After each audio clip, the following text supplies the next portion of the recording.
दोस्तों स्वागत करूँ छूँ आप सौनु फरी एकवार गुजरात गवर्नमेंट जॉबना यूट्यूब प्लेटफॉर्म पर। आज फ्राइडे खूब ज महत्वपूर्ण गुड न्यूज़ तमारा माटे लईने आव्यो छूँ। ऑफिशियल परिपत्रनी गुजरात पोलीस विभाग में नौकरी मेळववा मांगता उम्मीदवारों माटे फरी एकवार सारी अपडेट आवी छे। ज्यां दोस्तों विडियो में आगळ वात करीशुं एना पहला आपणा प्लेटफॉर्म पर बिल्कुल फ्री में जॉइन करी लेजो। बीजा सुधी इन्फॉर्मेशन पहोंचाडवानुं भूलता नहीं।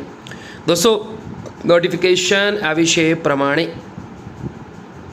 SHO DH योजना अमल में मूकवा माटे 4 संवर्गनी कुल 874 नवी हंगामी जग्याओ ऊभी करवा माटे विभागना वर्ष 2024-25 अंदाजपत्र में नवी बाबतनी करेल जोगवाई खर्च करवानी वहीवटी मंजूरी आपवा बाबत दोस्तों आज अपडेट परिपत्र आव्युं छे। प्रमाणे बिन हथियारी पोलीस सब इंस्पेक्टरनी 200 जग्या छे जेनो पगार धोरण 44,900 થી 1,42,400 प्रमाणे छे।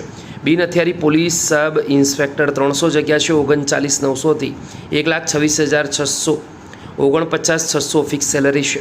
बिन हथियारी आसिस्टंट सब इंस्पेक्टर 280 जग्याओ छे 25,500 થી 81,100 અને એના સિવાય જે ભરતી થઈ હથિયારી આસિસ્ટન્ટ सब इंस्पेक्टर 94 જગ્યા એમાં પણ સેમ જ પગાર ધોરણ રહેશે। તો 874 નવી જગ્યાઓ મંજૂર થઈ છે। दोस्तों સરસ મજાની અપડેટ છે। ગમે ત્યારે ભરતી પણ આવી શકે છે। તૈયારી ચાલુ રાખજો। માહિતી ગમી હોય વિડીયોને લાઈક પણ કરતા જજો।